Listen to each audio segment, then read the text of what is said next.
In this nursery, 20 years ago, something terrible happened. It was to change the course of magical history forever. At the hands of the most evil wizard of all time, a baby became an orphan. That baby was called Harry Potter, and this is how the story ends.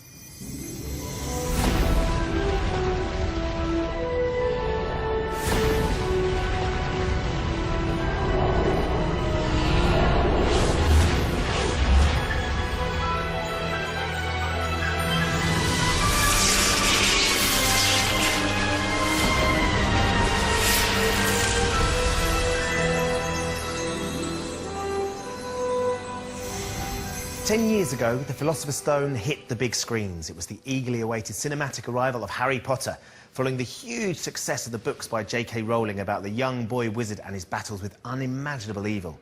No one could have predicted what would happen next, that the films themselves would go on to become part of the phenomenon, watched by literally billions of people worldwide and catapulting the young stars into the stratosphere. A decade later, who could have imagined this young girl as a worldwide fashion icon and these two angel-faced boys actually shaving? Harry Potter and the Deathly Hallows Part 2 is the 8th and final film in the series that has followed the stories of the young boy wizard on his quest to save the wizard world from the evil hands of Lord Voldemort, in the knowledge that in the end, only one of them would survive. We've come behind the scenes to discover some of the secrets that went into the making of this final instalment of cinema history. We'll see how the filmmakers created the mother of all battles and destroyed some of our favourite Hogwarts landmarks. Just went on going, who's done this then? Who's been this careless? We find out what happens when Ron and Hermione finally get together.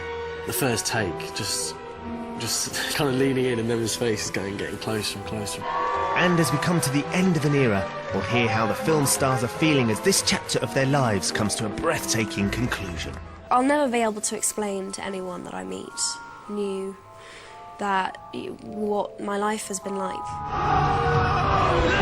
In the previous film, Harry, Ron and Hermione embarked on a highly dangerous mission far away from the safety of Hogwarts and their family and friends to find and destroy Horcruxes, objects containing parts of Voldemort's soul. This film continues that journey. If they can eliminate the remaining 4 Horcruxes, they will save the magical world from a terrible fate. Harry, Ron and Hermione discover from Griphook the Goblin that one of the Horcruxes is hidden deep in the bowels of Gringotts Bank in the family vault of their arch-enemy, Bellatrix Lestrange. We have been in some incredible sets over the years on Harry Potter, and this has to be up there with the best of them. This is Gringotts, the Wizarding Bank, and we're in the Lestrange Vault. Been wondering what you did with the old gold skeleton? She's right there. The way into the vault entails a hair-raising magical cart ride. But first, there's a more practical problem. Getting into Gringotts is a dangerous thing, so they naturally have to disguise themselves. Harry and Griphook, who goes along with them, go under the invisibility cloak. Ron puts on a disguise, some makeup, beard, etc. And Hermione, if you remember the end of the last film, a hair drifted down to her when she was in Malfoy Manor. And she takes that hair and she puts it in some polyjuice potion and she drinks it, though we don't see her, that's done off camera, and she becomes Bellatrix. It's a really interesting way of working because you suddenly become really aware of the things that I like, my mannerisms, yes, which I'm not really aware of. But watching Helena do me was bizarre. She's uncanny, isn't she? She's uncanny. Well, you can imagine. Hermione's Bellatrix. Those are two quite different people, and it's not altogether comfortable for Hermione to be Bellatrix, to put it mildly. I wish to enter my vault. I was going to say, you're actually looking relatively demure. Well, I'm demure because actually I'm not Bellatrix today, I'm Hermione.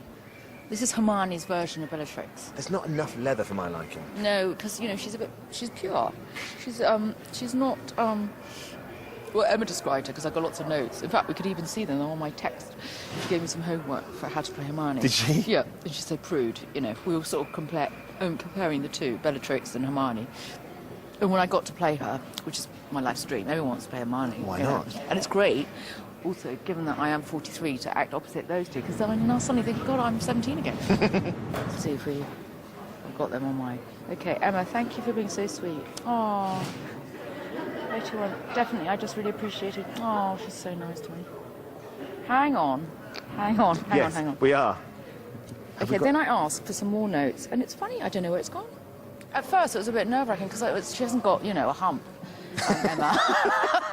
Or doesn't talk, you know, or, you know, doesn't have a limp or something. She's much more introverted than Bellatrix, but there's a lot of worry going on, you know. And then she does this thing with... She does sometimes use her chin. That's my one... You know, she's just... She does, yeah. It's like that. Hey, Ruth, how you doing? doing? Good to see you. I have to say, this is just quite I know. unexpected. How is Quite it? good looking at it. Yeah, it's all right. It's itchy, but... Does it take a while to get on? It takes about an hour, yeah. Explain what's going on in this scene. This is like kind of the carts that go through all the kind of underground... Through the vaults and down to get to you. Yeah. So yeah, it's good. It's quite fun on this one. It's quite a good laugh being up there on the rig as well. Yeah, it is actually, yeah, it's quite good. Stuart, who designs the movies, was advising the Orlando theme park at the time. Was he really? I don't think there was a bit of cross-fertilisation there.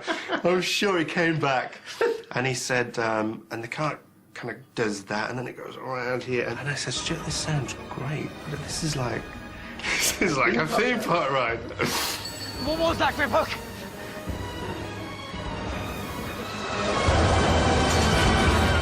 When we actually see it, when the film happens. And Rupert as well, please. To think we were right here. I love it. We've sort of seen a waterfall, and I've sensed that Warwick, as Grip Hook, is panicking. Grip Hook!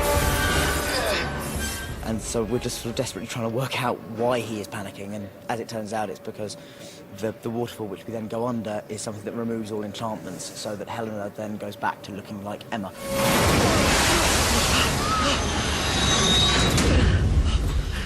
And then all hell breaks loose. Do you know what? It just sounds like the average person trying to get a loan out of the bank at the moment. Do you know what I mean? There's all these... That's what I love about Potter. It's entirely relatable. Gringotts Bank is staffed by goblins, played by a cast of 60 short actors, all wearing complex prosthetic makeups and all required on set at the same time. This caused something of a logistical challenge for makeup effects designer Nick Dudman. If it takes 2 to 3 people, makeup artists, to apply each of these makeups, you suddenly end up needing over 150 people. Goodness me. Just to get the makeups on in the morning. I had to bring in a load of makeup artists, some from Europe. I think we had 15 different nationalities all in one room, to get people who had the relevant skills and experience to be able to put these makeups on. Prior to the shoot, it took Nick's team 8 months to produce these prosthetic masks.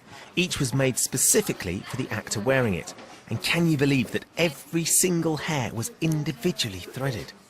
I'd imagine for the first time on set, you guys were the majority, the short actors were the majority, and that must have been quite strange, but quite satisfying. Absolutely, yeah. There were more short people on set than certainly average-sized cast member, if not crew members as well. And it was quite lovely because it's instead of sort of feeling out of place and slightly on your own, you're suddenly surrounded by like-minded individuals and like-sized individuals, which was really quite fun. After the break, we'll reveal how the filmmakers created the epic battle scene that will seal the fate of Harry and Lord Voldemort, and from which only one will survive.